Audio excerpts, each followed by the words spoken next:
In the football career, you go through a lot ups and downs and a lot of difficult moments. And let's say the ones that suffered most are family. They see your good moments, your bad moments, your good side, your bad side also. But they always stand by you. Your time at Manchester United's been a bit of a roller coaster like this. And so on that day when you get a big offer to leave Manchester United for a contract that was worth reportedly 200 million, why didn't you go?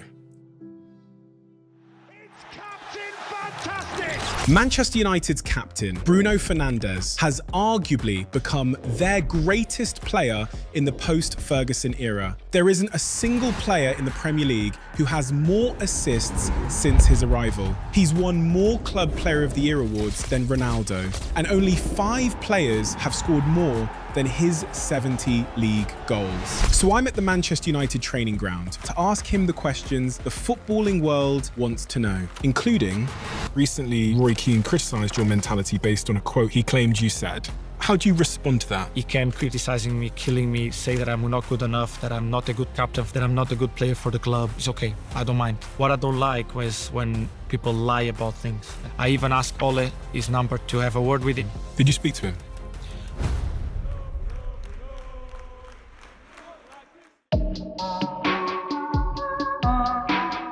Bruno, to understand somebody, I always think you have to start with where they started and the early context that they grew up in. And we were just talking before we started recording about Porto.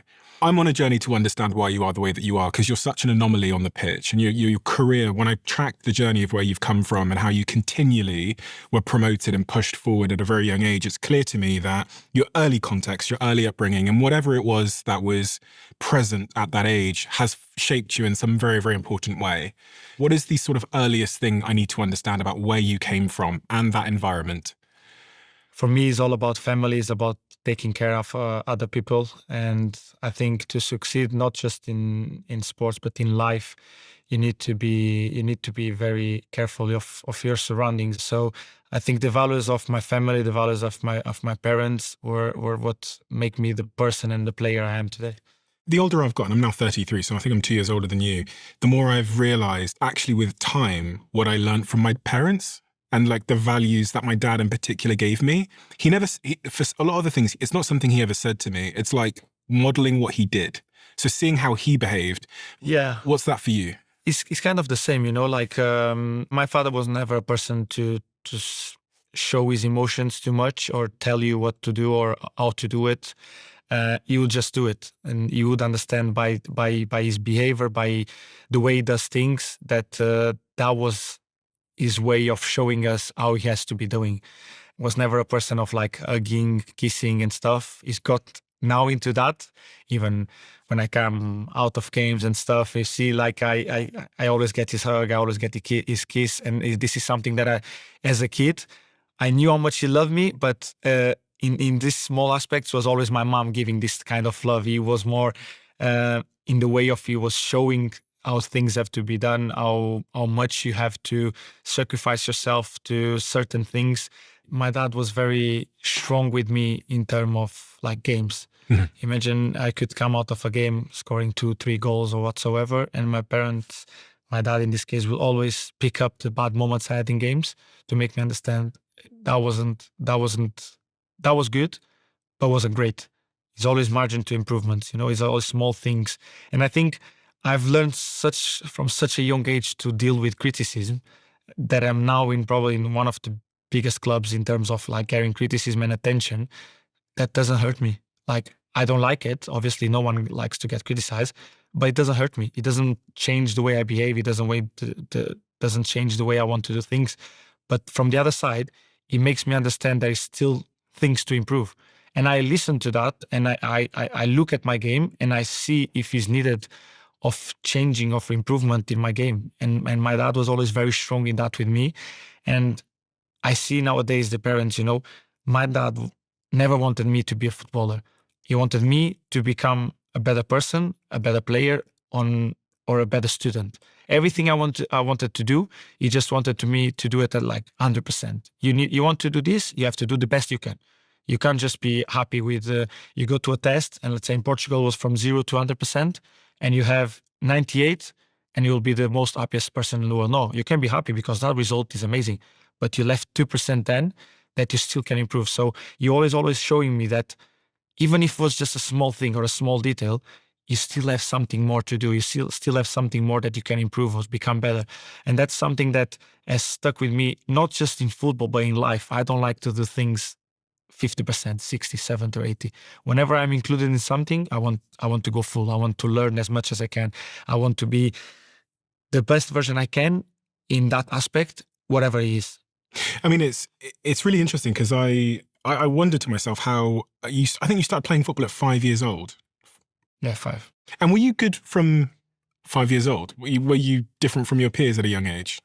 In such a young age, I never think about being a footballer. I just wanted to play football for life. I'm just happy playing football. I just want to have this ball in my feet every time, all time. And you joined FC Infesta? Yeah, that was my first club. At 5 years old. I mean, I've got some photos of you as a young man here. I've got so many photos here, but you must be roughly around that age then. And remarkably, I read that after one training session, they moved you into the older group and you played with people 2 years older than you when you were, 5 years old? Yeah, I was 5 playing with the 7 years old. Why did they move you into a different group? I went for the first session and it was a futsal session, 5-a-side, but like an indoor thing. Yeah. And after that first session, they told me that like, no, you need to get on the grass.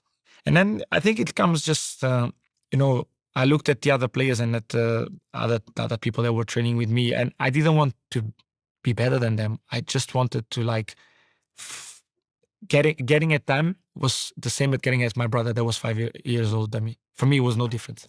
If I have to beat him up, I will beat him up. Like 1v1, I'm gonna go past him. I have to tackle, I'm gonna tackle him. He's gonna tackle me stronger, doesn't matter. I tackle him again, and I had no fear, and I think that was the thing that made me become better and better, because I was never the best. Like technical ability, yes, I was good. Was the best? No. Speed, was I quick? Yeah, I was quite the quick. Was the quickest? No. I was the strongest? No. I was the tallest? No. But I had no fear of anything of that. I had to sprint with someone that was quicker than me. I'm going to sprint with him, and I might not beat him, but I'm going to get close to that. I actually read that you were so aggressive that referees sometimes asked your coach at Infesta, Sergio, to sub you off. Otherwise, they'd have to send you off. Yeah. I mean, that kind of correlates with what you were saying there about fear. Yeah. You were aggressive. That's what I mean. Like I had no fear, like I wouldn't look at faces or sizes whatsoever and think like, oh, he's bigger than me, like he's gonna be stronger than me or whatsoever. I would get into any ball in any moment in the game with no fear at all. And this is probably the best times in my career between Infesta and Boa Vista, because this one is Infesta, this one is at Boa Vista. When I stayed probably a year at Infesta, and Boa Vista got me straight away. There should be a button just down below here. And if it says subscribed, you're already subscribed. If it says subscriber, that means you're not yet. And if you're not subscribed, please could you do us a favor and hit that button. It helps the show more than you know. And according to the algorithm, you're someone that watches our show, but you haven't yet hit that button. Thank you so much. And you moved quickly up and up and up and up. And that was one of the remarkable things I noticed when I looked at you starting playing at 5 years old, getting promoted to an older team, and then quickly, almost in all the clubs, I'm looking at when you were 17 years old and you left Portugal and moved to Italy to join Navarra. Yeah. And after 3 months there, you were promoted to the first team. But then you very quickly joined Udinese. Yes. And at Udinese, you met a guy called Francesco. I can't pronounce his surname, but Guidolin, yeah. He was really, really formative in your career, wasn't he? You were, what, 18 years old? 18 years old, yeah. Why was he such an important part of your career? What did he teach you or give you at Udinese? He was the manager that probably gave me the basis and the foundation to be fearless and express myself, like to get my head out of so many things that were going on. And as a young kid that has just made the step into the Serie A, and he's like, oh, now is the moment I need to show myself. But he was like, you don't. You showed me that you have the qualities when you were in second division in Italy. That's why we bought you. And to be honest, I was on the edge of coming to Watford on loan. Watford? Yeah, because it's the same owners. Oh. And we're getting at the edge of the transfer window. They just bought me, and obviously they had a big squad with a lot of players, and they were like, "We're gonna send you to Watford. You're gonna be there playing for them." Blah, blah, blah. And I was like, "What have I done? Like I wasn't good enough." And then in the same moment, they called me to go to the hotel, pack my stuff, because it was like last days. This pack my stuff. I was with my girlfriend, wife now, and she was like, "Don't worry, we're gonna go anywhere else, and you're gonna succeed." And I said, "But why can't I make it here? Like what was that I did wrong that like the manager's like not looking at me the same that he's looking to other players?" And in my head was like, have I done something wrong? I've not like showed my full potential. Have I not shown that I'm good enough to be in this team? And I don't know why, in the middle of all this thought, the sporting director called me again and says, "Bruno, you can't go anymore. The manager wants you to stay." He says he loved you. He loves your attitude. He wants you to learn from him. He wants you to understand how he wants to play and everything. He says you might not play much this season, but he's pretty sure that you are the type of player that will succeed at this club. And then we had many conversations. And I think when you want a manager for young players that very quick will play and will think like, "Oh, I'm the guy now," he's gonna make you understand. Stay calm. I got you, but you're still not there. And he was so good for me. He was like a father figure, but not just for me. If you speak with every player that was there at that time, they knew they were important for him because he always showed that. And that's why he made me so much more complete in terms of understanding the moments and the process that managers have to go through their heads and what they think about players that is better or whatsoever that you don't understand. Whenever a manager puts you on the bench, you just think, doesn't like me. He's doing this because he wants to make another one play. But the way he did it with me and all the players that were around me at that time, we were so happy that the environment was very, very good. As a young man, when you're this age, you're 18 years old, what are your dreams? And if I'd asked you at the time, what does your future look like? What would you have said to me? As soon as I became a professional player, I was like, I want to be on the top clubs. I want to play for the big clubs. I want to be in the Champions League. I want to play for trophies. I want to become the players I'm looking at. I want to become like them. Did you think you could? Yeah, always. I never doubt. And at 22, you get a call and you return to Portugal and sign a 5-year deal with Sporting in a deal worth reportedly 8.5 million. That next season, you scored 20 goals and added 13 assists, which is unheard of for a player in your position. And what I read as well is that Tottenham were interested in you at that time. And it was at one point highly likely that you were going to end up moving to Tottenham. I'm very glad you didn't as a Man United fan, but tell me about that. So Tottenham call you. Yeah, I spoke with Tottenham and we were very close to get an agreement done. Then in the last 2 days or 1 day of market, the Sporting just said, we're not going to sell him. We're going to keep him because we need him. And you wanted to go to Tottenham? Yes, because I wanted to play in the Premier League. Why? Because for me, it's the best league in the world. It's the most competitive one. It's the one that I think when you grow up, you dream to play for, like full stadiums, top clubs, top players. Obviously, I was lucky enough that my dream club to play in England was Man United. And obviously, Tottenham at the time was the option I had. And I was very, very happy to join them because they showed me the process that they were going through. The manager that was there at the time, they also really wanted me. All the new things, the new facilities and everything. So I was very happy with everything that I could see going forward. But it didn't happen, and for bigger reasons, I guess. And then in January, I got the call that I was hoping for 2-3 years already. Tell me about that call. Because I know Manchester United has been, in your eye for a long time. I mean, I know you grew up watching people like Cristiano Ronaldo play for this club, and I think when he first played for Portugal, you were a young guy. You were like 8 or 10 years old or something, and he had been a great star of Manchester United. But I think generally people of our age group, we grew up in the heyday of Manchester United, the Sir Alex Ferguson era as well. So why Manchester United? And can you zoom me in? If I'm a fly on the wall when you get that phone call from your agent, I guess, that Manchester United are interested. I can see the smile on your face. No. I was, let's say, I was in my wardrobe. I was getting ready to go to bed. We just had to. My wife was just putting kids, my daughter. At that time, I only had my daughter to bed, and I get the call from my agent. I knew things were going on and everything, but after what happened with Tottenham, I didn't want to put my focus on transfer windows, and I never did it in every step of my career that I've changed club. I always said to my agent, whenever he's like 95% that the club really wants me and is ready to make an offer, tell me, and then I decide if it's like the right moment and I want to go. A part of that is I'm like, just keep him apart. Keep me apart. I don't want to know it. I don't want like to lose the focus of what I'm doing to something that I can't control. And after the Tottenham thing, I was like even more, because obviously I was basically done. And then all of a sudden, last day, Sporting just says like, guys, they text Tottenham and say like, we're not going to make it. So he called me and he said, Bruno, so you told me to not speak to you until we had something like concrete. But just so you know, they also have agreement already, everything. So it's just on your side now to say yes or no. And I was like yes or no to what? And he said, come on, you've seen the news. I said, my agent calls me, guys, and Miguel, the news are every day different. Every day they're gonna put a new club that is interested in me. So I'm not gonna be focused on that. He said, okay, Man United is coming for you. I know this is like what you want.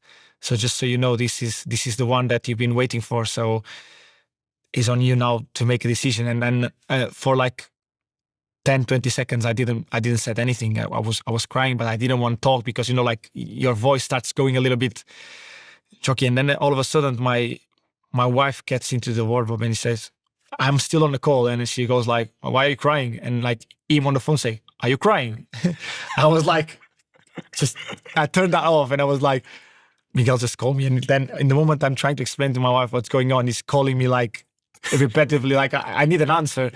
And I was like, and my wife was like, why are you crying so? Like, this is like what you have dreamed for. Like this is the moment you're waiting for. And I was like, oh, I don't know. It's just too much. Like I've never expected after everything that happened with Tottenham, I would have got the chance to come to the Premier League again. And having the chance to come to the Premier League with Man United it's like 100% of the dream complete. So obviously then like I just call him back and I said like I don't even want to know anything else. Just tell them I'm going. Obviously I was very good at Sporting and I was very happy there because I really enjoyed my time at Sporting, because it was when I became probably the best version of myself as a player, where I improved so much in that 2 years and a half. But then was like the dream of playing for the Premier League. And I think from every Sporting fan, they really understood that was ready for me to go and do the next step. And when you joined, here's the famous photo of you signing with Manchester United. Yeah. It's funny, the smile that you still have on your face when you look at these photos. Same, yeah. It's because I think when you look back, as I said, like this is the day your dream comes true. So it's probably professional-wise, I think I put this one and Sporting together because of the importance that Sporting had in my career. But obviously this was the cherry on top of the cake, because this is where I wanted to be. And you joined the club at a time when the club was in a bit of turmoil, struggling. Sir Alex Ferguson has left. We've cycled through a bunch of managers, and we've got Ole Gunnar Solskjaer as the manager at that point. I think the club was 7th in the Premier League when you joined, and it was going through a time of turbulence. You knew that Manchester United wasn't the most stable club in the world, but you chose to come here anyway. And based on your record at Sporting, you would have had a lot of other opportunities to join a club that was more stable. That was, and it's interesting because clubs can have a big impact on a player's future. Players can have a big impact on a club, but it also goes the other way. And as someone that runs businesses, the environment you join has a huge impact on everyone's behavior, no, irrespective of how hard you try. You chose to join a club that was at the time unstable. Look, the game I looked before I came here was, I think, Burnley, and United loses at home 2-1. I don't remember exactly, but I know they've lost that game, and it was just like days before I came. And I was like, I still think there's a lot of potential in that team. And a part of having potential on that team, I'm joining one of the biggest clubs in the world. And I know that clubs go through periods where things don't go the way they want, but sometimes it's not just because they're not great. It's just because other teams are being better than them. And that's fine, because in football, you're not going to win all the time. But the thing you can do is like, you can bring your own values, your own experience, your own qualities, and trying to help everyone else around you to become better, to become the team you want to see. And I think at that time, that period of, then we had the COVID time and all the stuff, but that period from there to the end of the season, the team was unbelievable. And the season after, we got second place. And because we struggled in certain moments of keeping up to the standard of City, that had a very good end of season. But for me, was like, I wasn't like, I'll fix that. I was like, I'm gonna be the magic powder that's gonna solve all the problems. But I really knew that this club had something special, and for me to join it was like, I can be part of something that is going to become great again. And I still believe that. And obviously, it can take time. It's taking more time than I thought. Yes, of course. But at that time, I had too many dreams in my head, and they still are here, and still a lot of things that I want to achieve. But this smile and this guy that came here in 2020 is still the same guy that wants to win and succeed at this club. I'm wondering, because there's been so much said about the environment at Manchester United over the years. I know a little bit about the environment when Sir Alex Ferguson was here, because I interviewed a lot of his players, and having been to Carrington before, and actually going to the grounds and actually sitting in the hospitality lounge, and waitresses coming over to me and talking about when Sir Alex Ferguson was here and how he knew everyone's name. And then how it changed. It was really interesting to me to get a lot of this feedback, because it highlighted how small things in culture can have a big impact right down to the way players play. And there's always a story that Gary Neville told me about with Wendy and her charity balls. He told me a story of the players walking past Wendy who got the charity ball signed for a local charity. And one day, a couple of them didn't sign it. And Sir Alex Ferguson came downstairs and he, quote, fucking killed us. And it's a strange thing to do, like to care that much about a small detail in culture. But over time, Gary told me he understands why Sir Alex Ferguson cared so much. So my question to you is really about the cultural evolution at this club, and what the fans are desperate to know about, like how it's changed and how it feels different from the time you arrived in 2018 up until today. I've brought in my behavior, the way I've been raised and all these things. And I think every different player has brought different things to the club. But I think one of the things that has to be always there is the respect for people. And I think that says, for me, is a non-negotiable thing. Like if any player comes to this club and he doesn't respect the physios, the stewards, the people that are in all the desks we have here, the people that work for us in the restaurant, the chefs, and all these people that are around us, taking care of us, even if you don't see it, or if you don't think it, or whatever it is, for me is a non-negotiable thing, that the respect has to be always there. And more than respect, the care. You need to care about them, because if you have a good foundation, a good base of respect and care in your club, it's going to get better. The environment gets better. Everything is more positive. Because I think, and this is probably the way I've been raised, I treat everyone in the same way. I don't treat the players in a way that I don't treat the clean lady or the people that are in the front desk or the stewards and at the entrance. If I say good morning to these ones, I say good morning to these ones. I don't change that. If I give a handshake to these ones, I give a handshake to this one. If I greet them as I'm greeting my teammates, they will feel part of it. They will feel involved. They will feel as important as them. Even knowing that the role of them is completely different of the other ones, because the role of a CEO is one thing. But if the cleaner doesn't clean everything nice and leaves everything prepared and well done and everything, you will notice that something is wrong. You will notice that this is not the place where you want to work for. You notice that you don't want to be the CEO of a company that has trash everywhere. Yeah. And so why wouldn't you greet the person that takes care of you, takes care of your place to look so good and to make an impact when people come in from the outside? It reminds me of something actually Johnny Ive said. So Johnny Ive is the famous Apple designer that designed all the Apple products that we know and love. And he said, it's very hard to feel care. He goes, but everyone can feel when someone didn't care. You go to a restaurant and they didn't care. Small things. He goes, but it's like, he said, care is just this thing in the background, this ambient feeling you have when you arrive somewhere. But you can't like point out exactly what it is, but you can feel it. That's the thing. I think it's more that you feel it, but you don't see it. And I think touching this point, I was talking about cleaners. My mom she was cleaning houses for work. So I never wanted the people that were cleaning the house to treat my mom badly, or let's say downgrade the work she's doing for them. Because, for example, now I have a person that works in my house.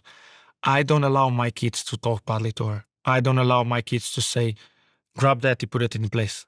And I said it to her in the first day she came to work, and I said, if something is not in the right place, obviously I want you to clean. I want you to put things in place. I want all of this. But I don't want my kids to tell you, oh, arrange that or put this in place. No. If they want something, they can ask you. But first of all, they need to be respectful. If they can't make it, they have to ask you, but in the respect way. But if it's something that they can make, you have to make them make it. Not like, oh, you do it. No, just explain them how to do it. Show them the way so they learn with it.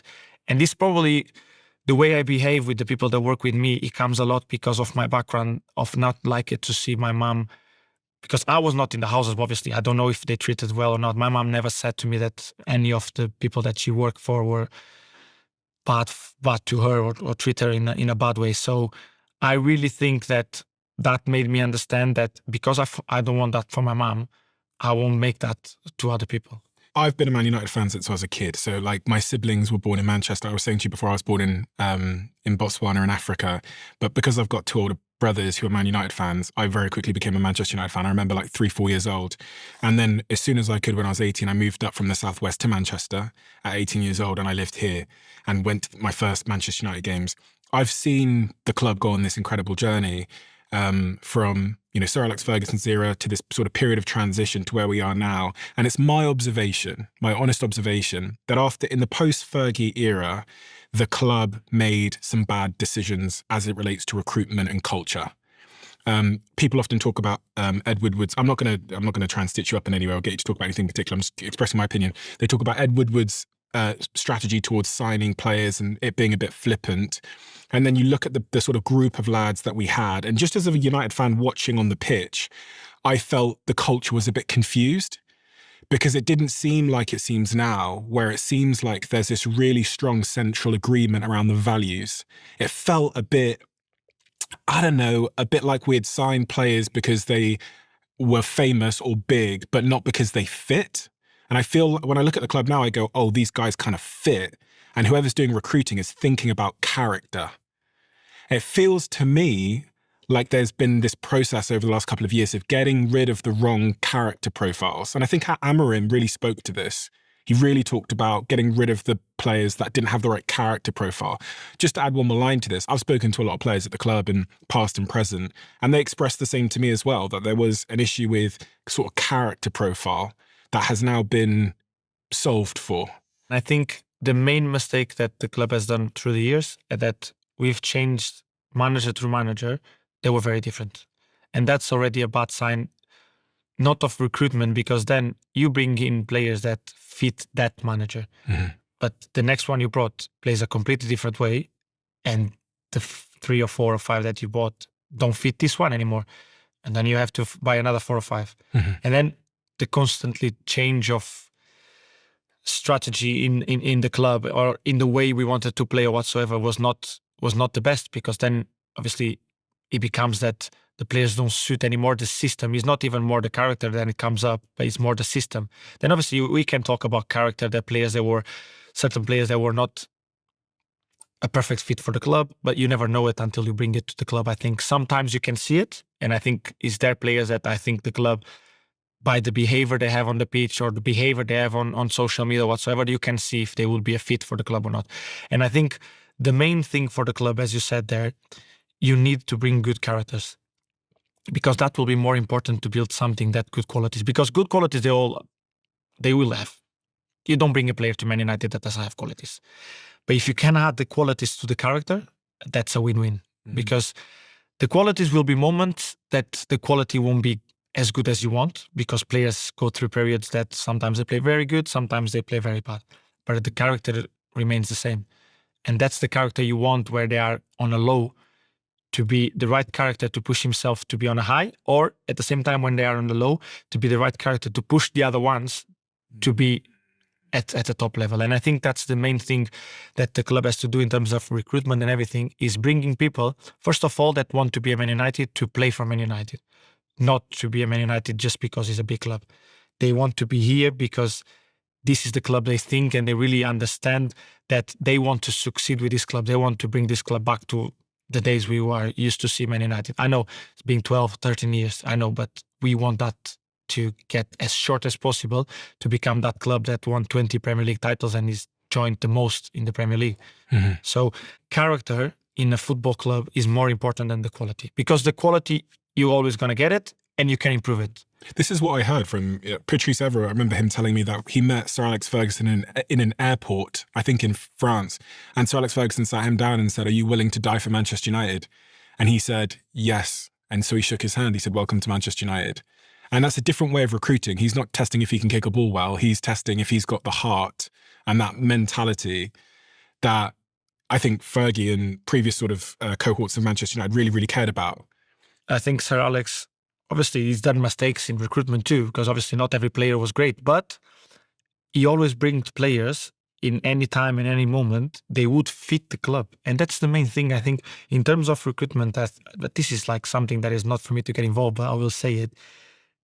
I understand the club has different manager comes in and different ways of playing and whatsoever, but the recruitment has to be for Man United, because the player will get normally a 5 years contract and the manager will get 2. And you know that if something is not working, the club always gets rid of the manager first, then he gets rid of the player, because it's much more difficult. So I think you always have to bring players that fit the club, and then you bring managers that fit the club and the players you've got. Mm-hmm. And I think that says to be the thing that, for example, let's talk about Klopp and Pep, why they were so successful, because they chose the players in togetherness with the club that will fit the club, the system, and the way they wanted to play. And through the years, have they done mistakes? Of course. Have they bought players that didn't work? Yes. But I think we're more the ones that worked than the ones that didn't. And the ones that didn't work, I haven't seen many of them coming out and talking bad about the club or about the manager whatsoever. Yeah, it's difficult to be there and a club buy you for 50, 60, 70 million and then you don't play when you thought, oh I'm going to play because they're paying this amount of money for me, I'm going to play. Then you get there, you don't play. Of course it's difficult. But what I've seen is that they built in a way that the squad was strong enough to take care of those players that were not playing and were struggling. One of the things I've noticed as a change, especially this season, is all this social media distraction, people posting on their Instagram stories when they don't play, their brother, sister posting, my brother should be playing, whatever. All of this sort of like social media stuff that some players were doing over the last couple of years seems to have vanished. And this is just an interesting, we talk about small things being interesting signals. It's one of the things I've noticed this year. There isn't social media nonsense going on. I guess my question is that something the club has done? Have they sat you down and said, stop the social media stuff? Or is it just a consequence of getting the right people together? I think it's a little bit both, but at the same time, I think the club has to be the one being strong with the players. When they see something that is not right, or they don't like it, or it's not good on the players, on the team, on the attention this club gets, I think the club needs to talk with them and with the agents, with the families, whatsoever that speaks out and says something. Because I think it's also on the players to make the families and everyone that is behind them understand that what they put out or what they say can have consequences on our careers. Do you talk to the players about this? If I see something that I don't like, or if I see them posting or replying to some people on social whatsoever, because, for example, from such a young age, I've said to my parents, I've said to my brother, I've said to my sister, I don't want you talking without me knowing it. Not because they don't know how to talk, whatever, but they're not aware what can be bad or wrong. They might think they will gonna say something that is gonna be good for me, but maybe has repercussions on other people, and I don't want them to do that. So my parents never spoke, my brother never spoke, my sister never spoke when I wasn't playing. Let people make noise, let people talk. It doesn't matter what they say. I know for my mom, for example, she suffers a lot with this, and I say, take it in, don't care, pray at your saints like you do to me all the time, and make sure they do the right thing for me, because that's what matters. And she kind of like gets okay with that. Obviously, I know that probably when my brother says something or my sister, they want to reply to something. They want to say it's not true. Why are you talking about this? Or my brother, whatever. I don't want them to get involved in that, because it's not going to be good for them, not going to be good for me, and it's not going to be good for my environment. And I don't want that. But I think that is because I was strong with my family in the first moment, and I think that's how you have to be. I don't go home to my family and saying like, oh, this manager this manager that. I might say what I like or I don't like, whatever, but I don't go in a way of like, oh, if I had someone that could put something out because I've been doing this. I don't care like to people to put out, oh, Bruno is training so well. Bruno is doing this. Bruno is doing that. I know I'm doing it. That's enough for me. Mm. And it's true because, you've been through this process of transition with Ollie, then Carrick, then Raf, then Eric, then Ruben, then Fletcher, then Carrick again. And actually, one of the remarkable things is I've never noticed your attitude towards the managers be any different. I can't tell. As far as I'm aware, you support them all. And that's how it should be, I think. If you've got a problem, I think as, player, you should go tell them. But we shouldn't know. And well, we don't know. With you, I don't know what you think of them. I agree with that. Because first of all, I like every manager that comes in my way because I learn with them. And every manager that comes in has their own idea, has their own thinking, has their own way of playing. And they want me to do one thing, the other one another thing, the other one another thing. And for me, that's good because they believe that I'm capable of doing different things that I was doing before. So what I won't give to the managers is the choice or the option in their head to think, I'm not going to play Bruno. What do you do when you're not happy about something, though? As the captain, do you go have a chat with them? No, I do whatever they want me to do.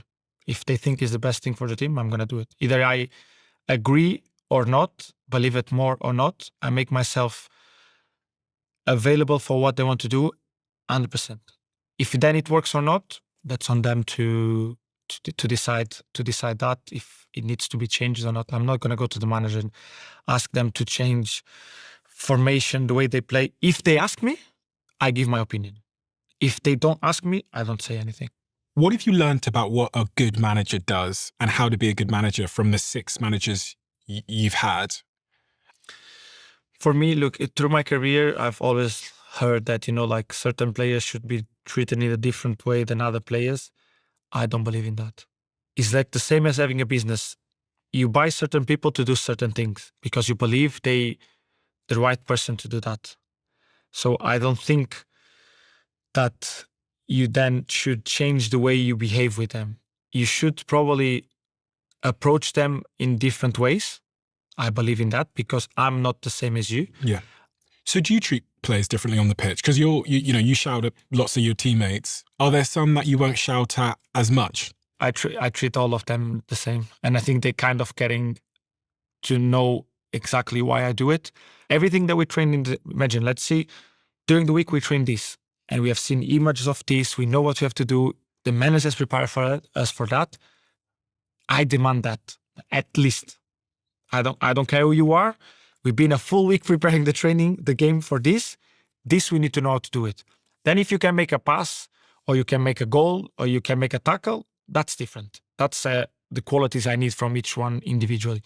But I've learned to talk with them in different ways, but with the same end result. Not like, I won't like go to one and say like, being scared of saying things to him, and the other one like because he's younger whatsoever, I'm gonna like shout at him whatsoever. No, if I have to shout at this one, I will shout this one. If I have to shout at this one, I'll shout at this one. If I have to praise this one, I'll praise this one in the same way I praise this one. And I think that you can see in my interviews.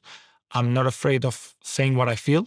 At the same time, I'm not afraid of praising players for what they have done or what they're doing, even if they probably in the moment they haven't done as much as they needed to get the praise. But for me, I think he needs that praise to get into the next level. So I'm going to give him something, but I make him aware. I've gave you something, but I'm expecting something more from you. It's like my dad giving me like, you need to be better, you need to do more. because he knows I'm capable of more. And this is why I demand from the players. I'm very strong on them because I really believe in them. I have said this so many times to so many different players. It's like, trust me, the day I stop talking to you, the day I stop shouting at you, is because I don't believe in you anymore. And I don't believe you can improve anymore. Your time at Manchester United's been a bit of a roller coaster like this, kind of like up and down and up and down. You went second and then you dropped down the league, you're second. And I mean, the last 2 years have been a prime example of that, finishing near the bottom end of the table and then this year back up to third. I'm wondering, as a fan, when things get bad and you hear all these sort of rumours breaking online that the manager's going to be sacked, does that impact the dressing room? Like, do you guys in the dressing room, because you've been through it so many times where a manager has been removed, what's that like? When you know things are going bad? No, first of all, you feel it for the manager.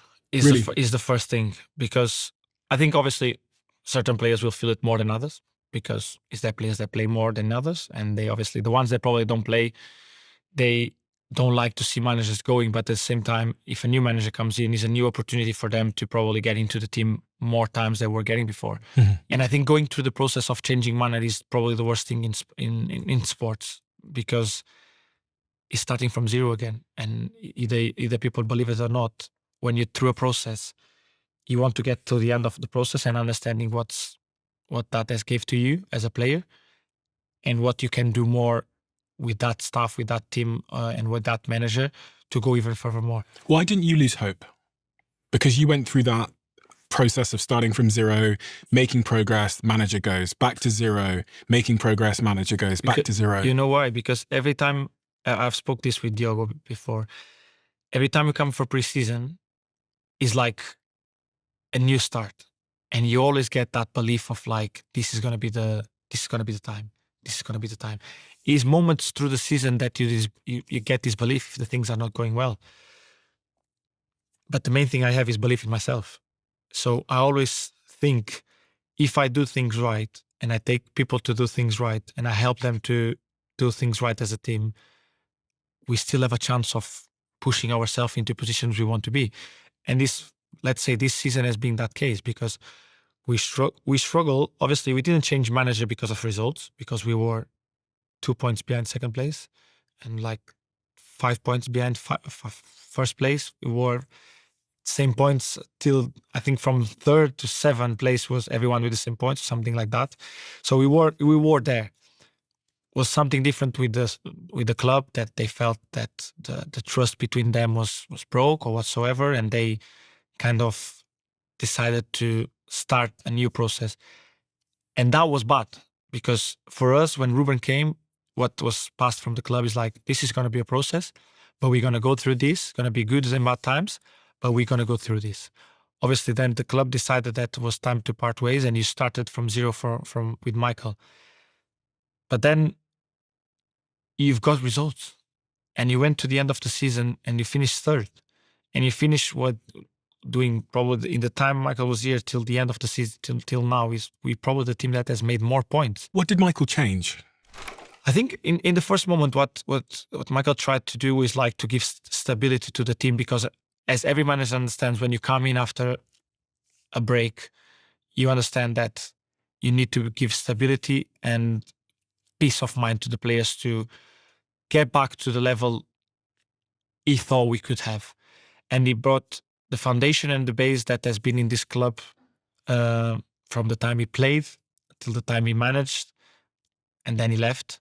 So he knows the club. He knows how the club wants to play, and he knows what the fans want to see. How is he different? Like, what tactically or from a character perspective, what does Michael bring as a manager? I know, as you know, just an hour ago or so, it was announced that he's going to be the Manchester United manager going forward, which is great news. But what is, if you had to describe him to me as a leader and a manager, how is he different? I think he gives you a lot of calmness, in terms of why he wants from the team, the way he demands, the way he coaches. He gives you a good way of going to the game with a good peace of mind, but with a lot of responsibility. Because I think from the time he was here with Sir Alex, he gave a lot of responsibility to the players to make decisions and to make choices on the pitch that have to be on you. He gives you the base, he gives you the foundation, he gives you certain rules that is like the non-negotiable ones. But then he also knows and he wants us to take some responsibility through the game that things might change. Because you prepare a game full week, obviously, but then the team could come and do a different thing. Like you prepare to play against a 4-3-3 because they always played 4-3-3, and then they come and they play 3-5-2. And then you go like, oh, and now the manager can't be on the sideline telling you where to press, where to go. So us as a players have the foundation, have the base, have the rules, non-negotiables. And from there on, we need to find a way of like, okay, let's imagine we can't press because they've changed everything and the press we prepared was not the one we needed. Let's get compact. Let's get together. They don't get into our block. When we have the ball, we play with the ball. We get into the halftime, and then the manager will give us the message that he wants to give or whatever he has seen that we need to do differently in a way of getting a better result from the pressure. And I think that's what he gave to us, the calmness, and the way he prepares games was very good. But when things were not going in the way we wanted, he gave responsibility to the players to like make it work. Then we solve it. So like a bit of freedom to... It's not exactly freedom, because freedom is a different thing. It's like he gives you freedom with the ball to make decisions, because he says, that's your responsibility on the ball. I can't tell you where to pass the ball. I can't tell you where to shoot. I can help you where the space is going to be. And I think that the most important thing for a player is knowing where space is going to be.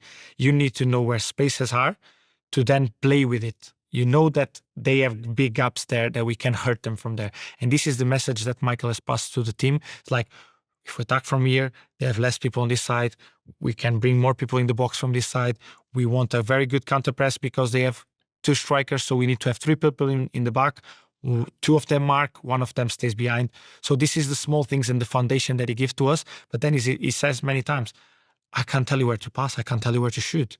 I give you the solutions, but might not be there. So you have to find a way of making the good pass, the good shot, the good decision. Because I'm not going to be in your head in that moment. In your head, it's going to be the ideas I gave you. And some of them will be good. Some of them won't work out. So you have to make a way of like, understand the good ones I gave you, and the other ones that are not working well, you need to find a way of make it work. So it's more just he gives you the principles instead of specific instructions on how to play and what to do. He kind of gives you, but then he lets you balance through the game. Okay. He lets the players read the game, because in 90 minutes, many things happen, and not gonna always happen where you see in the video. Hopefully, yes, but not always. For example, let's say we had the chance against Nottingham Forest that I passed the ball to Brian and he scores. We have seen the same chance from Villa against Forest. The exact same chance, exact same movements, exact same passes. And we've seen that. We visualized that. And that's why that works. Because we had the ideas, we knew we could make that happen, and we made it. Does he get angry? Because he seems like such a calm guy. When you see him in press conferences, he's very calm and very, Yeah, he did got hungry once or twice, but he's very calm in the way he speaks.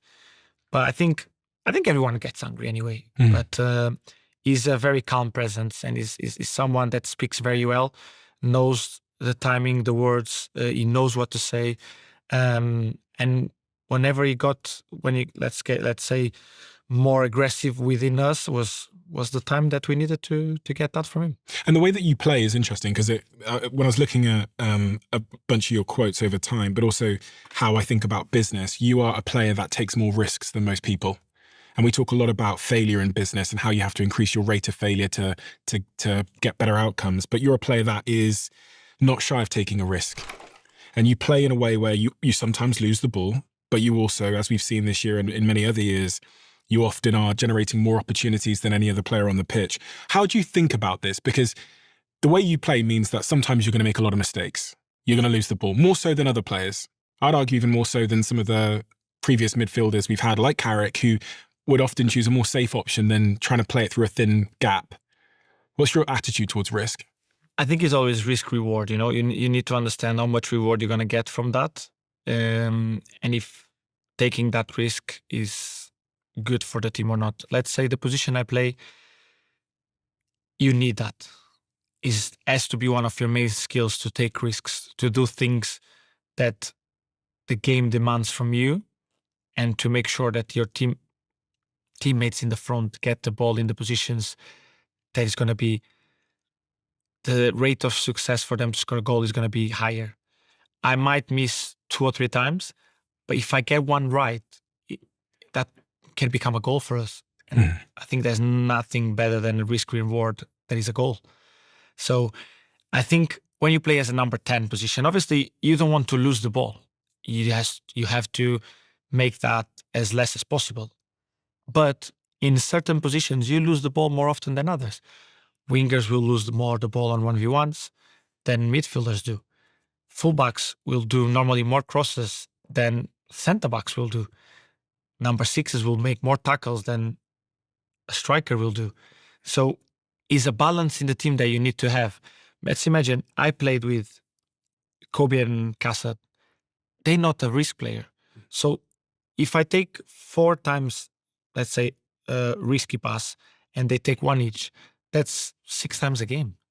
So I need to be the one that takes 4. They need to be the ones that take one each, because the responsibility they have in the team is the one that they make the team play from the build-up, push the team forward to then get the ball into the players that have to take the risks. Because if you don't have the players that take the risks, you're going to end up bubbling. And we talk like, for example, let's say Man City. There is a team that let's say Guardiola, tiki-taka, all these things. De Bruyne was the player that take the risks. Cherky is now the player that take the risks. Phil Foden, Doku, Mahrez will be the ones that taking the risks on a 1v1. Has the manager ever told you to take less risks? Eric told me to take less shots. Less shots? From the outside of the box. He showed me a board with my success rating of shots on target, shots off target, and goals. Showed me the positions where I was more effective. And he told me, I think you need to get more into these positions to then make your shot. Into what positions? Let's say close to the box, like in the position we would see the box, and you would say like more towards the left-hand side, you score more goals. More towards the right-hand side, you aim more the goal. Towards the middle of the edge of the box, you miss more shots. So he was like, get more into the left side or get more into the right side, or close range, long range. So, but then obviously is we come back to the risk and reward, because sometimes obviously you're going to score a great goal from 25 yards out. But how many times you're going to do it? Out of 5, you maybe score 1, and it's a lot already. So I need to make that risk become less and less and less, getting more risk probably from 18 yards, because there's the possibility of me scoring a goal, it might be 3 in 5, because I'm much more closer. I can put more power on the ball. I can be much more effective. I've spent the last decade building and investing in companies, and so often the conversation around marketing budgets follows the exact same pattern. The budget gets approved, but then the results don't come back. And most of the time, the creative pitch and the offer is fine. The problem lies with the audience. Ads reach people who will never buy or refer, nor do they have the power to sign off anything at all. And this is why so much budget gets wasted. LinkedIn Ads, who are a sponsor of this podcast, lets you reach them specifically by job title, seniority, company size, industry, the skills that they have, and much more. You're no longer hoping your ad reaches the right person.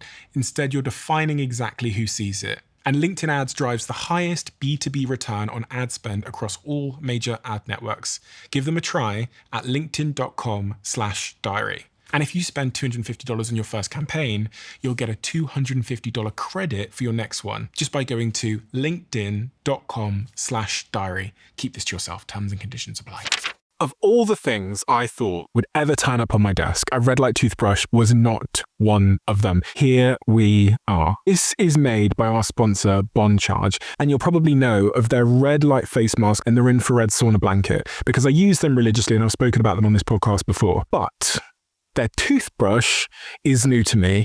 I was sent one of these a few weeks ago, and ever since then I've been using it religiously because I love their products. And this is the first toothbrush that combines both red light and near infrared light with sonic cleaning at the same time. The same red light technology that's used for skin and inflammation is now built into a device you already know so well. And I'm using it at least 2 times a day at the moment to clean my teeth. It's great for your gums, for stimulating gum circulation, and for soreness. And the best part is it's not an extra thing to add to your routine. It just replaces your current toothbrush. If you give it a try, you'll get 20% off at bondcharge.com/DOAC. And also you'll get free shipping and a 1-year warranty. That's bondcharge.com/DOAC.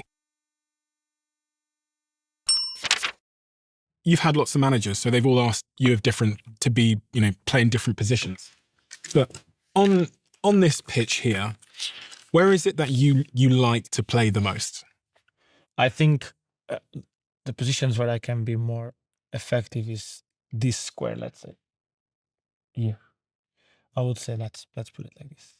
Okay. Yeah, no, just need a square. Oh, you just need a square. This is, let's say, imagine we are attacking this side. This is the spaces where I think I can be more effective in this square here. And different managers asked you to play in different positions within here. Because, for example, let's put here.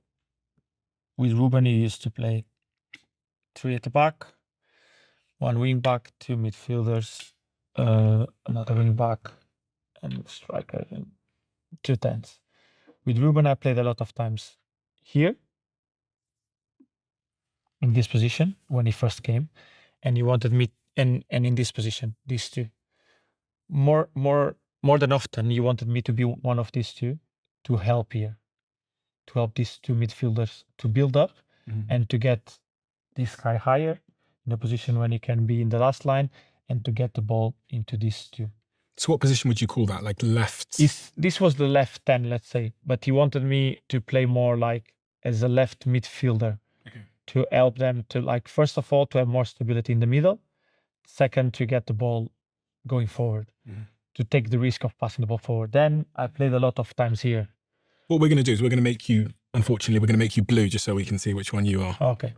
So in this one, when I played here, many times he wanted me here because they were pressing, let's say, 3 against 3, and he wanted me to come and do the overload. So we had one more player to build up.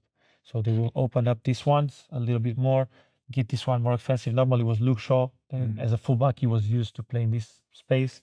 And so then we could drive the ball, and they couldn't press with the 3 they had. They wouldn't be able to press because we always had this one also to bounce the ball. Then, whenever we go up the pitch with the ball, he wanted me here. Ruben did? Yeah. He wanted me to play a little bit more higher, to be one of the 3 10s and make this line of 3 10s. Then, for example, with Ole,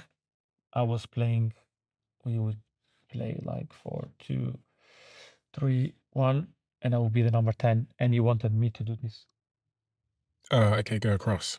And sometimes he wanted me to do this and get the ball here or here to make the long passes and to make the switches to the wingers. I think this bit here in the middle is where I'm more. I think we all can see the best version of Bruno. If you ask me where I prefer to play, anywhere on the pitch.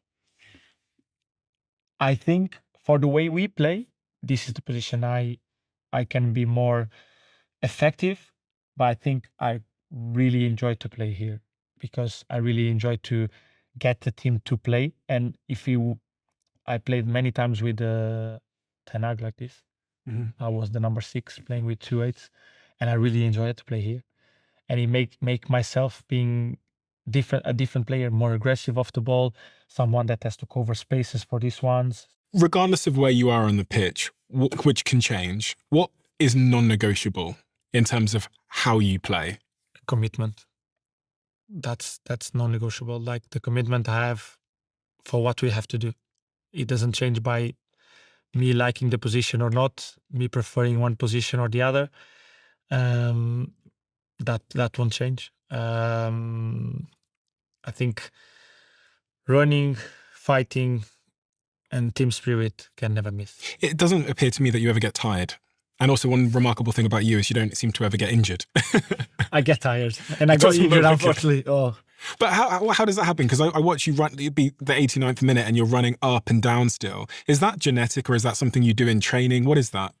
I think obviously I have to say that I have good genetics, but I was talking with Diogo about this the other day also and the nutritionist about like genetics, how you treat yourself and everything. But then at the same time I said to them, you know what's different on me than the other ones? Because I always train 100%. I make the training as a game. I don't care. I go full. And if I don't feel good, I need to make some extras. If I feel that the training wasn't like enough, let's do something else. Let's do some shots. Let's do some crosses to someone. Let's do something that can make me go out of training and feeling like I'm tired. Why is that important? Because I think in the game you need to get tired.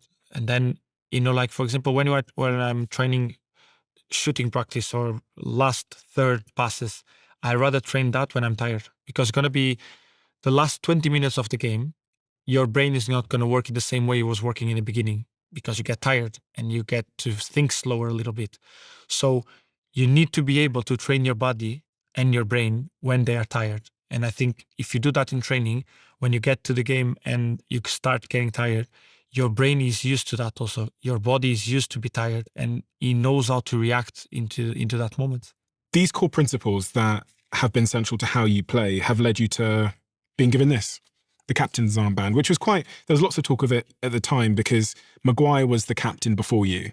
And it's quite atypical for the captain to be displaced while they're still at the club and for someone else to be brought in. And as fans from the outside, we wonder how Maguire takes that, how Harry reacts to that, but also what that means to you to become captain of your dream club.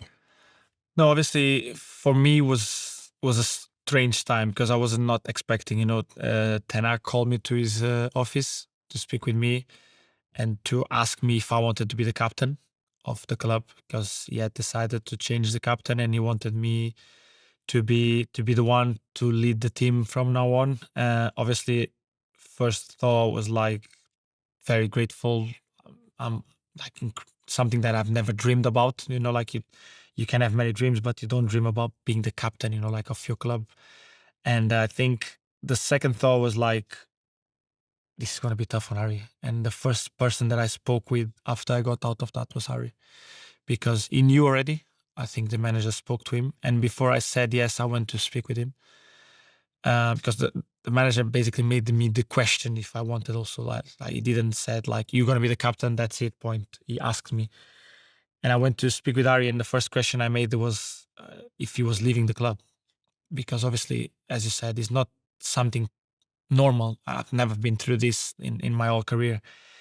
And I spoke with him about the offer that they gave it to me. And to be honest to him, and he said like, if is there someone that deserves that, is you. And I'm very, very happy that is you getting the captain armband, that if I have to take it off for myself, I think you really deserve that. And I think that was the point that made me understand that I was doing things right.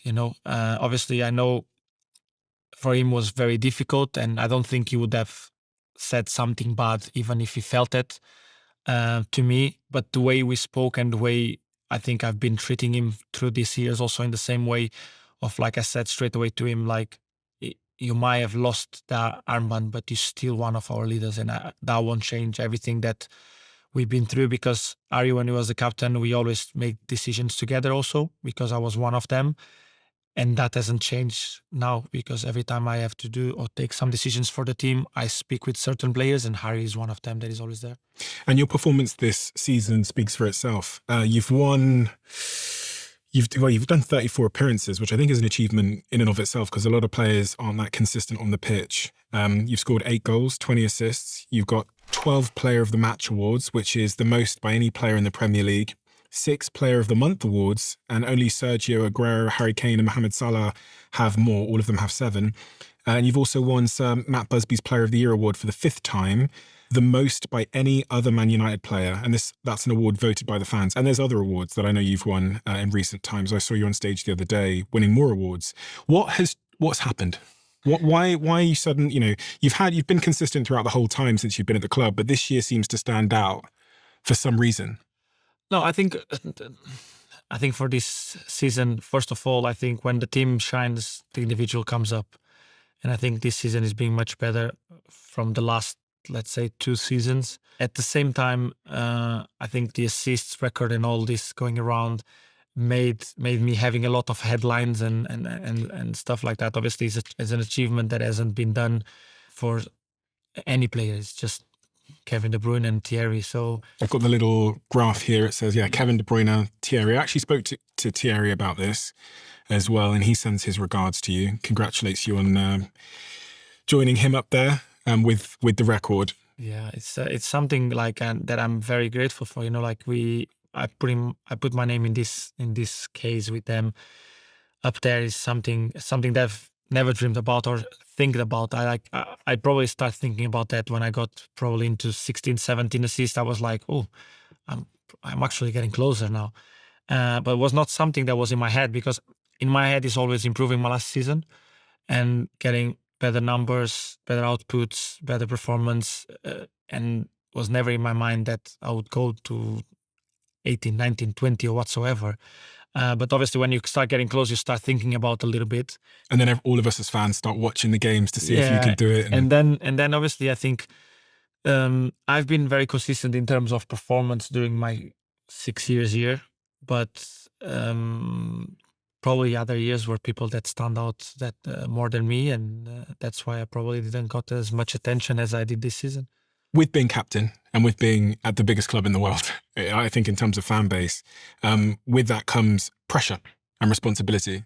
The world talks about you. No matter what industry you're in, an occupational hazard of being at the very, very top or the peak of your powers or being even better is more and more talk.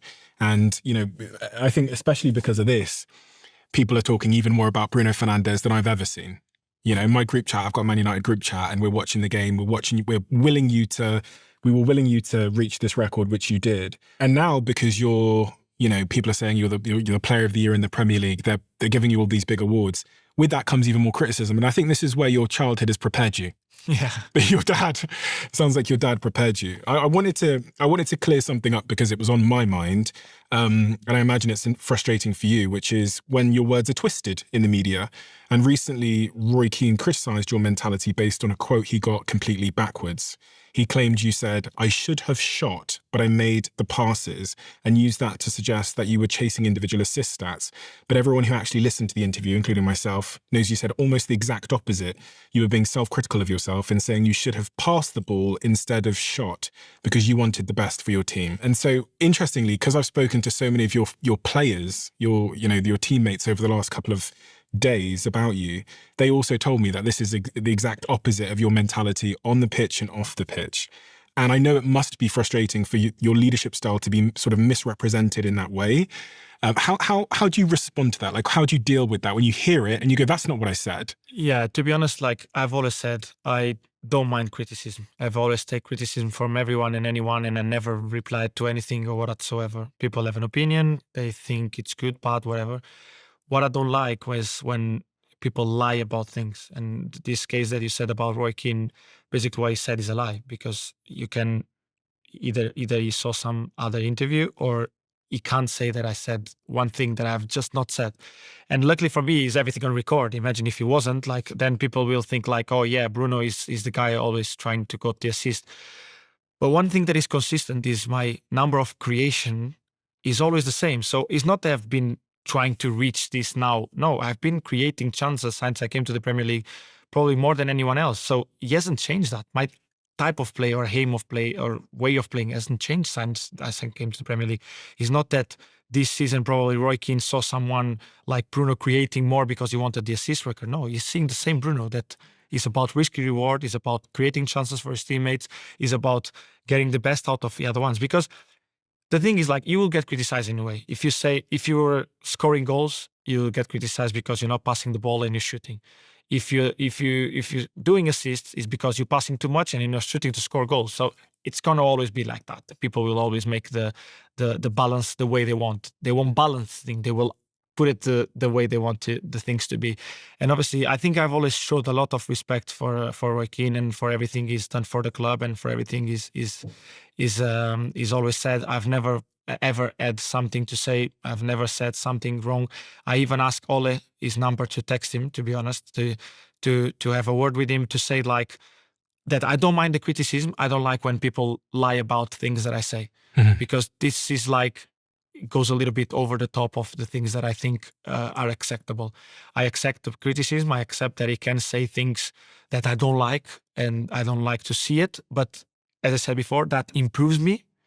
What I don't like is that people make their own words on what I say, and it's not true. He can criticizing me, killing me, say that I'm not good enough, that I'm not a good captain for him, that I'm not a good player for the club whatsoever. It's bad. It's okay. I don't mind. Is it opinion? I like it? No. Obviously, I prefer Roy Keane to give me some praise sometimes because I've achieved something that not many players have achieved. I understand that this club is about winning trophies. I've never taken that off my mind. I've always said in front of everyone that I want to win the Premier League and the Champions League. I never said I wanted to be the best player in the Premier League. Never one time any person has heard that Bruno wanted to get the assist record or get the goals record or get the player of the season or get being better than anyone else. No, Bruno wants the club to be successful. Bruno wants the club to win trophies, and that's all Bruno wants. I accept his criticism. I accept that he might like me as a player or not, likes me as a person or not. But what I don't like is that he puts words in my mouth that has not been said. That's the only thing I don't like. Well, I did actually ask your teammates what you were like, and I asked them on and off camera, on and off the record. I couldn't get some of them to be very serious, but what I received is lots and lots of voice notes from lots and lots of your former players. I texted around last night, and I'll play you what they said. My friend Bruno, taking this opportunity to spread some love to you. I just wanted to take this opportunity to tell you how much we value you as a player and as a person. I think not many people get to see how are you after the games and outside of the pitch. So I would say that's one of your best qualities, the way you care, the way you one of the first to help everyone, your leadership, your consistency. That's something that I take from example, and you know it. It's been a lot of years together right now. So hopefully this can continue and we can win so many things and so much more things together. Skipper, Tom, for me, you're a world-class footballer, consistently world-class as well, which is very difficult. I think everyone knows that, how good you are. But I think more importantly, from my view, is how you are as a human being, and that's the side that not many people get to see. You know, the caring, compassionate, supporting, demanding at the right times. But yeah, I think for me that is by far and away probably your best quality. It's why you're the leader of this team and such a good human being. So for me, proud to call you the captain, but more importantly, a friend. So top class. I mean, what he does on the pitch obviously speaks for itself, but I mean, away from football, he's an unbelievable human being. The way he treats people, looks after people, the way he lifts others when they need it. And I feel like the respect he gives everyone around him that says everything about his character. And I feel like I've been lucky to spend a number of years with him, and he's one of them people that you kind of appreciate having around you every single day. He's the type of player who makes people around him better without even trying. We love you, Capitano. We love you, Capitano. I mean, I had so many more, but we just don't have the time. Yeah, no, it's just, you know, the standout from that for me is just the way they speak from me as a person, not more as a player, you know, like, and you picked some people that I'm very demanding on them, you know, like Diogo and Luke as being probably the two players that have been more time with me. Tom is probably up there with Harry, Luke, Diogo, and then Tom. And is people that I really respect a lot. But as I said to you, like, it's not what they say about me as a player, it's more what they say from me as a person that makes me very proud and very happy, because you can be a good player, and I'm gonna meet a lot of good players in the world of football, and you can train with a lot of them and meet them a lot. But I think that what it stays at the end is like the way you behave as a person. And I like to see that I have the good values that my parents showed me.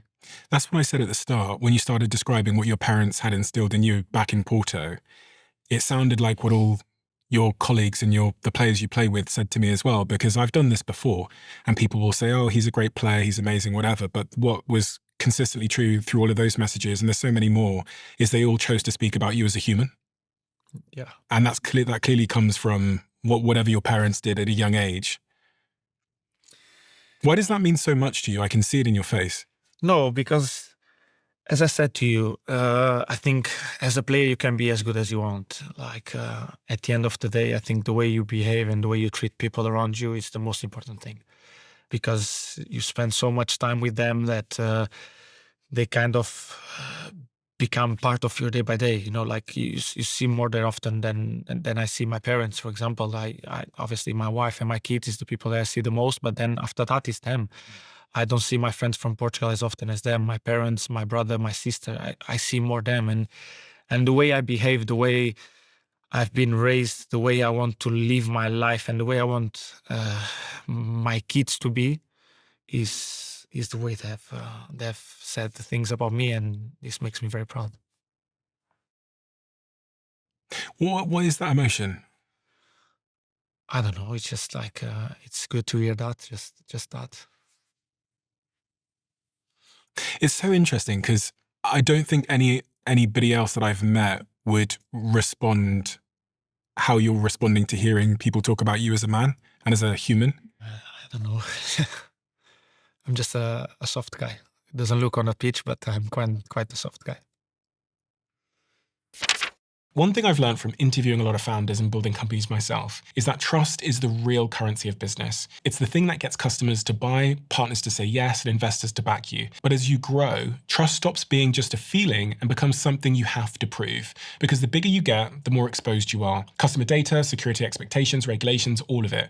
And the risk of one small mistake becomes incredibly significant. And if you've ever tried to scale while keeping on top of all of that, you'll know it can become a full-time job. But our sponsor, Vanta, automates your compliance processes and brings compliance, risk, and customer trust together through their AI-powered platform. And the companies already using Vanta say they spend 82% less time on audits because of Vanta's platform. So if your organization wants to inject time back into building and growing, make sure you head over to vanta.com/diary. That's vanta.com/diary. I've done almost 700 interviews with some of the most interesting people in the world. And one of the things you learn, which is unexpected, is that vulnerability is the doorway to connection. And after sitting here for 2-3 hours with a guest, I feel a deep sense of connection to them. And as they leave, what I get them to do is to write a question in the diary of a CEO. We've taken all of the questions from the diary of a CEO. We have put the question here on this card with the name of the person that wrote it. So you can sit at home, as I do with my fiance and my colleagues at work and other people in my life. Whenever we get a minute, we play the Diary of a CEO conversation cards. And it is incredible what happens. These are great if you're in a romantic relationship and you want to connect your partner more. These are also great if you're in a team and you want to bond your team together. And I have to say, they're also great for families that want to learn more about each other and that need a good excuse to spend some time in a digital world in the analog environment, connecting human to human. It is remarkable what the right question at the right time can do. Go to thediary.com and you can get these conversation cards right now. One of the things I learned through my investigations is that you have a clause in your contract, and you don't have to confirm or deny this, I'm not going to ask you to, but what I discovered is that you have a clause in your contract which allows you to leave for, I found out 60 million. And you chose not to leave Manchester United. You got a very, very, very large financial offer. I mean, I've seen some of the numbers that are reported, up to 200 million to leave Manchester United, and you chose not to leave. You could have rode off into the sunset. Frankly, I think the way you were playing, you could have gone to almost any club in the world. You could have got paid more and probably would have had a more certain guarantee of winning silverware. And for some reason, you chose to stay. When that offer came in, reportedly from the Middle East, the big offer that we're hearing, for a contract that was worth reportedly 200 million, why didn't you go? I said it before. I haven't fulfilled my dreams here, you know, at this club. Was that a conversation you had with your wife? Yeah, also. What was that conversation? She seems to be there all the time when you make these big decisions. Oh, of course. She's the one, probably. I never make a decision by myself because obviously moving around nowadays with two kids has a lot to say, obviously.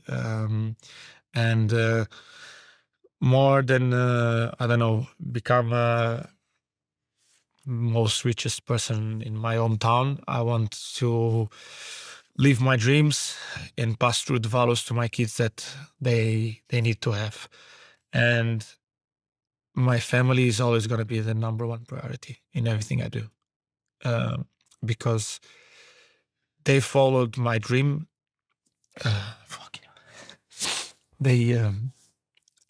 My wife, obviously, I know on the other side it looks great life, obviously a lot of money, a lot of good things, but she chose to live my dream with me, and that says a lot about her, because let's say that when she chose to do that, I was 17 years old, going to a club with 1 point, like, let's say, how you say, 1,500, you say? 1,500. Yes. A month in Italy.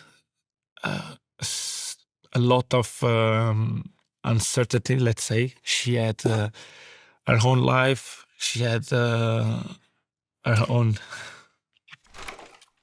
dreams. And obviously she said, like, I'm gonna help you. And that's what she did since day one until now. So she always has a say on everything I do. And you've been with her since she was 16. You're 16. Yeah, 16. She was 16. Now I was about to be 17. So more or less that.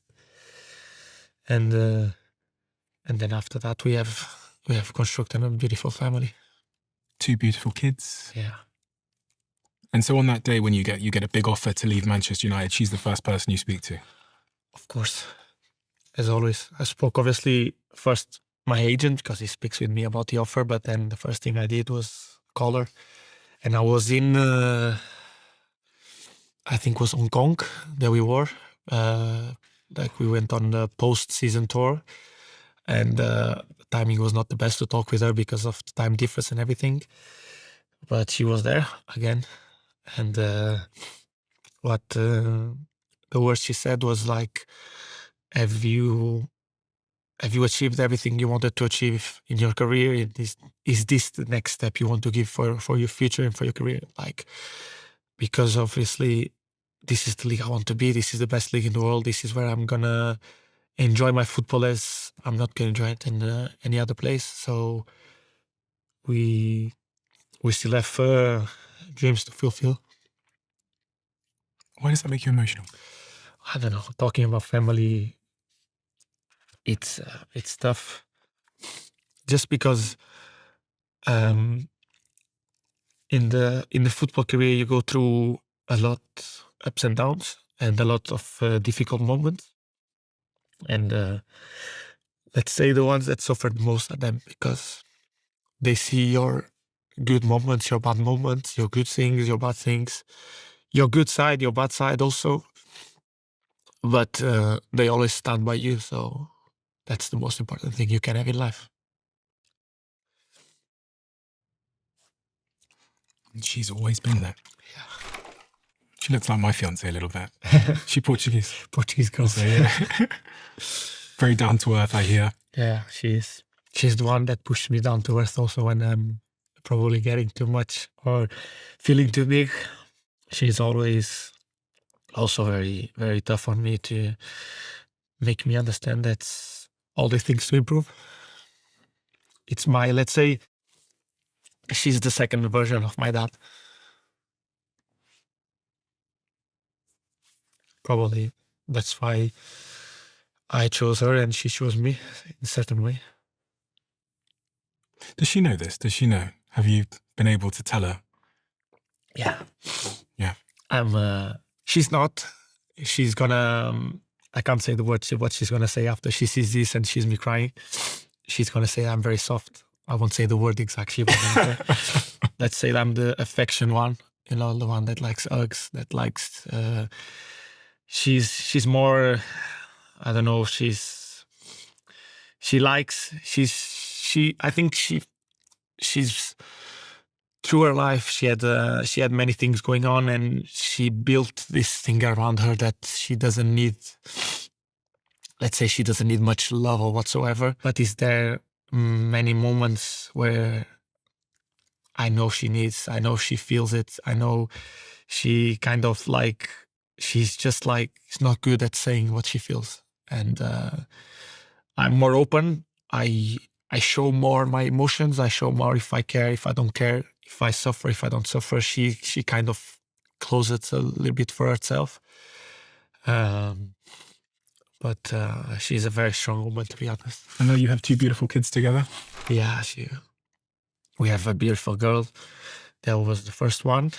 At the time we were in Italy, and then it came little Gonzalo when we were in England. So one, let's say that she's always saying that she's half Italian, and one that basically looks like British, is white, blonde, and one half English, let's say, and then 2 full Portuguese people.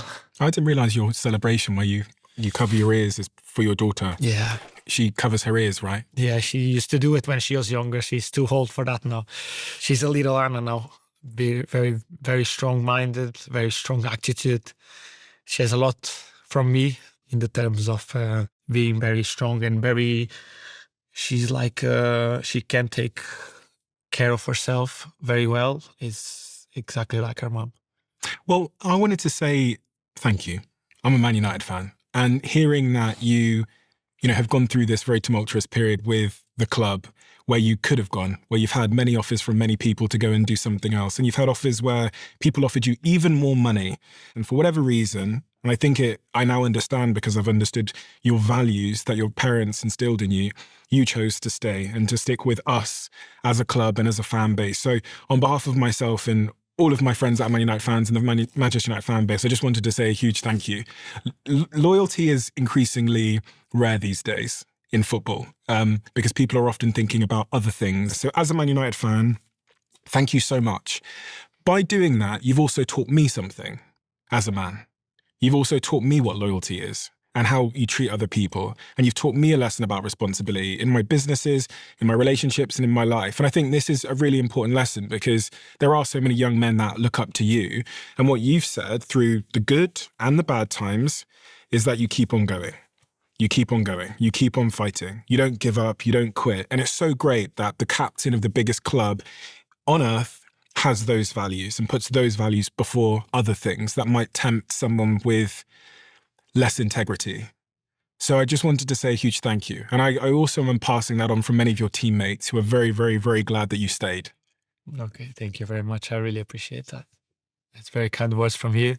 And I hope you stay even longer because I think we're coming into an interesting period of Manchester United where I think we have a lot of the sort of foundations in place now to carry on. That's what I hope so. And I think that's not the club, but everything in general, the fans and everyone, I think really deserve to be back to the glory days. Things have changed. I mean, Ineos are here now. I know quite a lot of the guys at Ineos. I was away in the tour with a couple of them during the American pre-season tour. And one of the things they said to me is that when they arrived in the club, there wasn't structure. A couple of them had said to me, there just wasn't. And it's so rare that you have this huge gap between the manager and the ownership, or the players and the ownership. That usually in clubs there's structure. I think from what I've heard from players, they've put that structure in place now. How has it changed with Ineos' arrival? No, I think first of all, it was important because, as you said, not that we didn't have a structure, but it was very difficult for players to understand where they had to go to talk in certain situations that we were not very clear we should talk with. Mm-hmm. And now I think it's very clear that you have Jason, that then you have Omar, and then you have Sir Jim. I'm very aware that now the structure that we have is a good foundation and a good base for us to understand where and which places we need to go if we need something as a club or as a players. Has it improved? We started a process with Ruben, where we thought that would be a process of 3-4 years. That was the plan of the club. Then we know there was a break in a relationship there between the manager and the club, and they had to change, unfortunately. And now today they have announced that they want to go in a direction with Michael, and hopefully for me, I hope that it stays stable, because the main thing the club needs is stability in terms of managing. Because if you really believe that Michael is the guy and you took him to the job, I think you have to give him the foundations he needs to build what he thinks he needs for a successful team. At the same time, I think you brought someone in that knows what are the values of the club. And I think that's the main thing and the most important thing, that the club brings people in that know the values and know what's needed and have a great character to be at this club. And Michael's the guy? Yeah, because as I said, I think he's the one that knows the club better than any player that here. He's been probably more time at the club. I've been with him as a manager, assistant manager, and then manager. The way he behaves, he shows that he has the character to be the manager of Man United, and I think that's very important to have someone that in the full process will know always where he wants to go, where he wants to be, and how much he wants this club to succeed. You said to me earlier that since Michael Carrick has joined, Man United have won more points than any club in the Premier League, and that's statistically accurate. For this to continue on and to continue going forward, obviously the summer is going to be really, really important. And I was talking to a few of the other players about this as well, like Diego. What needs to happen this summer, in your opinion, for Manchester United to continue to move up and potentially even fight for the title? We need recruitment. Is obviously we know like obviously we losing Casemiro. There is a pivotal thing that we had, so we're gonna need a player to replace him. Either is a player that is already in the house, either is a player that's coming. We need to reinforce the team to become stronger as a team. Not we need the best player in the world, this or that. No, we need players that want to come to United, to understand that we through a process that we want to win the league, but it might not happen. But this is the way we want to go to become the successful club that we were before. So I think the recruitment has to be the right one. We need to bring the right people in again, as we did last summer. I think in that Ruben was great in the choices he made to bring the players he did to the club, because he brought good characters, good players, and good professionals also. And I think that's very important for the next one. Bruno, we have a closing tradition on this podcast where the last guest leaves a question for the next guest, not knowing who they're leaving the question for. And the question that's been left for you is, if we sat here in 5 years' time and the 5 years that had just passed were a huge success, what would have had to have happened? Huge success.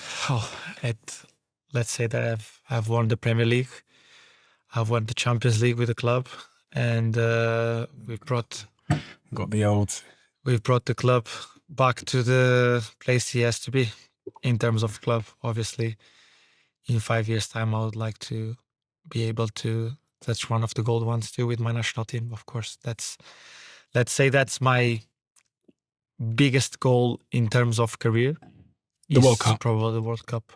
I would say, because winning the Premier League and the Champions League with this club will be amazing, but representing my nation will be always the biggest achievement I have in my career, because not many players get to do that, representing this is when you represent your people, when you represent your parents, your brother, sister, wife, kids. This is, you represent that small nation in size, but big in quality and big in love and fearless, a fearless country that has conquered the world many times in different ways, and do it in a football way will be a great achievement for us. Irrespective of what happens here, and I very much believe that Manchester United has now the potential to go and challenge for these trophies here because of all the hard work that has been put in by many people in this club, but also because of your loyalty. Irrespective of what happens, you're going to be a cult hero at this club forever. Not irrespective of this stuff, because I think you've done something which is even harder and even more rare in the modern world, which is you've shown tremendous loyalty, unbelievable character, you've shown humanity, and you've set an example for the club when we were at our weakest, when we needed someone to do that the most. It's all well and good doing it when everything's great. It's all well and good. But being that committed and that loyal and setting that much of an example and continuing to run on the pitch, but also to be an exceptional human off the pitch when times are hard, I think says even more about a man. So again, on behalf of all the Man United fans, a huge, huge thank you. And please sign the contract. When he's in the table. Bruno, thank you. Thank you very much. We're done. Thank you so much. It was a We appreciate privilege. it. Thank you. Thank you. YouTube have this new crazy algorithm where they know exactly what video you would like to watch next based on AI and all of your viewing behavior. And the algorithm says that this video is the perfect video for you. It's different for everybody looking right now. Check this video out, and I bet you might love it.